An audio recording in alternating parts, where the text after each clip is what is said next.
नमस्कार दोस्तों, इस वीडियो में हम मूल्य विभेदीकरण या विभेदात्मक एकाधिकार के विषय में पढ़ेंगे। इस वीडियो में हम मूल्य विभेदीकरण के अर्थ को जानेंगे, इसके प्रकार और कोटियों को जानेंगे, साथ ही मूल्य विभेदीकरण के लिए आवश्यक अनिवार्य शर्तों को जानेंगे। आइए शुरू करते हैं। सबसे पहले मूल्य विभेदीकरण या विभेदात्मक एकाधिकार का अर्थ हम जानेंगे। एक समान वस्तु की विभिन्न क्रेताओं से भिन्न भिन्न कीमतें वसूल करना मूल्य विभेदीकरण कहलाता है। यानी कि जब एक विक्रेता अपनी एक वस्तु के लिए विभिन्न क्रेताओं से भिन्न भिन्न कीमतें वसूल करने में सफल हो जाता है तो इस स्थिति को मूल्य विभेदीकरण कहा जाता है। मूल्य विभेदीकरण के प्रकार। व्यक्तिगत मूल्य विभेदीकरण। यह विभेदीकरण तब होता है जब एक विक्रेता विभिन्न व्यक्तियों से वस्तु की भिन्न भिन्न कीमतें वसूल करता है।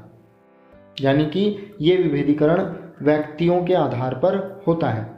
अलग अलग व्यक्ति से अलग अलग कीमतें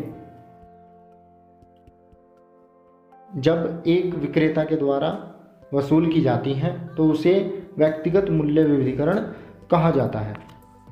दूसरा है उपयोग या व्यवसाय के आधार पर मूल्य विभेदीकरण। ऐसा तब होता है जब वस्तु की भिन्न भिन्न कीमतें वस्तु के विभिन्न प्रयोगों के आधार पर वसूल की जाती हैं। जैसे कि बिजली घरेलू उपयोग हेतु कम दर पर जबकि औद्योगिक उपयोग हेतु ऊंची दरों पर बेची जाती है। तो यहाँ पर उपयोग या व्यवसाय के आधार पर मूल्य विभेदीकरण किया गया है बिजली के विक्रेता के द्वारा। तीसरा है स्थानीय मूल्य विभेदीकरण। जब स्थान के आधार पर मूल्य विभेद होता है तो उसको स्थानीय मूल्य विभेदीकरण कहते हैं। यह मूल्य विभेदीकरण तब होता है जब विक्रेता विभिन्न स्थानों, नगरों अथवा क्षेत्रों के व्यक्तियों से भिन्न भिन्न कीमतें वसूल करता है। इसका उदाहरण है राशिपातन की क्रिया। राशिपातन की क्रिया में एक एकाधिकारी घरेलू बाजार में ऊंची कीमत पर वस्तु बेचता है और विदेशी बाजार में कम कीमत पर, क्योंकि विदेशी बाजार में वह एकाधिकारी नहीं होता। विदेशी बाजार में उसको प्रतियोगिता का सामना करना पड़ता है। या हम ये कह सकते हैं कि घरेलू बाजार में मांग की जो लोच है वो कम होती है और विदेशी बाजार में मांग की जो लोच है वो ज़्यादा होती है। तो इसलिए घरेलू बाजार में जो एकाधिकारी है वो ऊंची कीमत रखता है अपनी वस्तु की और उसी वस्तु की कीमत वो विदेशी बाजार में कम रखता है क्योंकि वहाँ पर मांग की कीमत लोच ज़्यादा है। मूल्य विभेद एकाधिकार में संभव है लेकिन अपूर्ण प्रतियोगिता में भी इसकी संभावना रहती है क्योंकि उपभोक्ता को बाजार का पूर्ण ज्ञान नहीं होता और कभी कभी उपभोक्ता जो है विवेकपूर्ण व्यवहार भी नहीं करता है। तो जो वास्तविक बाजार स्थिति है, अपूर्ण प्रतियोगिता है, उसमें भी मूल्य विभेदीकरण की स्थिति पाई जाती है। मूल्य विभेदीकरण की कोटियाँ। प्रोफेसर AC पीगू ने विभेद की मात्रा के आधार पर मूल्य विभेदीकरण को 3 कोटियों में वर्गीकृत किया है। प्रथम कोटि का मूल्य विभेदीकरण, द्वितीय कोटि का मूल्य विभेदीकरण और तीसरी कोटि का मूल्य विभेदीकरण। तो प्रथम कोटि का मूल्य विभेदीकरण, यह मूल्य विभेदीकरण तब होता है जब एकाधिकारी प्रत्येक क्रेता को उस अधिकतम मूल्य पर अपनी वस्तु की प्रत्येक इकाई बेचने में सफल हो जाता है जो अधिकतम मूल्य प्रत्येक क्रेता पृथक पृथक रूप से उसकी वस्तु की प्रत्येक इकाई के लिए देने को तैयार रहता है। यानी कि प्रथम कोटि का मूल्य विभेदीकरण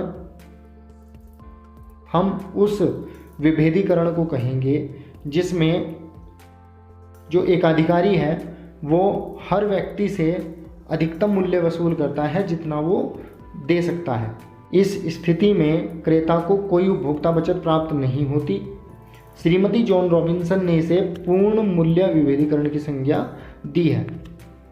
इस प्रकार का मूल्य विभेदीकरण वकील व डॉक्टर अपनाते हैं। दूसरी कोटि का मूल्य विभेदीकरण। यह मूल्य विभेदीकरण तब होता है जब एकाधिकारी उपभोक्ताओं को उनके द्वारा वस्तु की कीमत देने के आधार पर विभिन्न वर्गों में बांटता है और प्रत्येक वर्ग के उपभोक्ताओं से इतनी अधिकतम कीमत वसूलता है जितनी अधिकतम कीमत संबंधित वर्ग में सम्मिलित सबसे गरीब या सबसे कम मूल्य देने वाला उपभोक्ता यानी कि सीमांत उपभोक्ता देने को तैयार रहता है। सीमांत उपभोक्ता के अलावा यानी कि उस उपभोक्ता के अलावा जो सबसे कम मूल्य देता है, बाकी सभी उपभोक्ताओं को उपभोक्ता की बचत प्राप्त होती है, क्योंकि बाकी सभी ज़्यादा मूल्य देने को तैयार हैं लेकिन उनको सीमांत उपभोक्ता के द्वारा दिया गया मूल्य ही देना होता है, उनसे वो ज़्यादा मूल्य वसूलता नहीं है। तो केवल सीमांत उपभोक्ता को उपभोक्ता की बचत प्राप्त नहीं होती, बाकी सभी उपभोक्ताओं को उपभोक्ता की बचत प्राप्त होती है दूसरी कोटि के मूल्य विभेदीकरण में। तीसरी कोटि का मूल्य विभेदीकरण। यह मूल्य विभेदीकरण तब होता है जब एकाधिकारी अपनी वस्तु के उपभोक्ताओं को दो या दो से अधिक बाजारों या वर्गों में बांट देता है और इन विभिन्न बाजारों या वर्गों के उपभोक्ताओं से भिन्न भिन्न कीमतें वसूल करता है। इन बाजारों में कीमत का निर्धारण इनमें पृथक पृथक मांग व पूर्ति के संतुलन द्वारा होता है, यानी कि जो कीमतें वो अलग अलग वसूलता है विभिन्न बाजारों में या विभिन्न वर्गों के उपभोक्ताओं से, वो कीमत मांग और पूर्ति के संतुलन के द्वारा निर्धारित होती है, न कि सीमांत क्रेता द्वारा दी जाने वाली न्यूनतम कीमत द्वारा, जैसा कि द्वितीय कोटि के मूल्य विभेदीकरण में होता है। द्वितीय कोटि के मूल्य विभेदीकरण में जो प्रत्येक वर्ग से मूल्य लिया जाता है वो सीमांत क्रेता द्वारा दी जाने वाली न्यूनतम कीमत के द्वारा निर्धारित होता है, जबकि तीसरी कोटि के मूल्य विभेदीकरण में विभिन्न वर्गों के उपभोक्ताओं से वो कीमत एकाधिकारी वसूलता है जो मांग और पूर्ति के संतुलन के द्वारा उन बाजारों में अलग अलग तय होती है। इसका उदाहरण है राशिपातन की क्रिया। मूल्य विभेदीकरण के लिए अनिवार्य शर्तें, यानी कि मूल्य विभेदीकरण तभी हो सकता है जब निम्नलिखित शर्तें पूरी होती हों। पहली है, मूल्य विभेदीकरण तब हो सकता है जब वस्तु की इकाई एक बाजार से दूसरे बाजार में हस्तांतरित न हो सकती हो।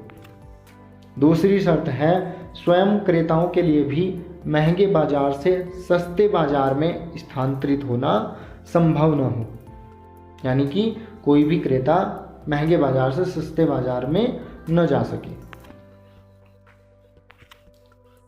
अर्थात मूल्य विभेदीकरण के लिए आवश्यक है कि न तो पूर्ति की कोई इकाई यानी कि वस्तु इकाई और न ही मांग की कोई इकाई अर्थात उपभोक्ता एक बाजार से दूसरे बाजार तक जा सके। इसी के साथ एक उपभोक्ता द्वारा दूसरे उपभोक्ता को पुनः बिक्री की भी कोई संभावना न हो। तो अगर ये शर्तें पूरी होती हैं तो मूल्य विभेदीकरण संभव है। उदाहरण के लिए, एक डॉक्टर निर्धन और धनी व्यक्ति से मूल्य विभेद की स्थिति में तब नहीं रहेगा यदि एक धनी व्यक्ति अपने को निर्धन दिखाकर निर्धन वाली फीस डॉक्टर को देने में सफल हो जाता है। तो ऐसी स्थिति में मूल्य विभेदीकरण संभव नहीं होगा, क्योंकि एक प्रकार से क्या हुआ कि जो धनी वाला वर्ग था वो निर्धन वर्ग में शामिल हो गया। तो यहाँ पर या ये कह लीजिए कि जो धनी व्यक्ति वाला बाजार था उससे कोई व्यक्ति निर्धन वाले बाजार में आकर के चीज़ें खरीदने लगा है। ये कुछ इस तरह का है। तो ऐसी स्थिति में मूल्य विभेदीकरण नहीं होगा। इसलिए अनिवार्य शर्तें हैं कि ना तो वस्तु की कोई इकाई एक बाजार से दूसरे बाजार में जाए और ना ही स्वयं क्रेता एक बाजार से दूसरे बाजार में जा सके, और साथ ही साथ एक उपभोक्ता द्वारा दूसरे उपभोक्ता को भी पुनः बिक्री की कोई संभावना ना हो। ऐसा ना हो कि सस्ते बाजार से खरीद के महंगे बाजार में बेच दे वो। ठीक है, तो ये कुछ महत्वपूर्ण बातें थी मूल्य विभेदीकरण के संबंध में। उम्मीद करता हूँ कि ये आपको पसंद आया होगा। Thanks for watching. Please like and share the video and subscribe my channel.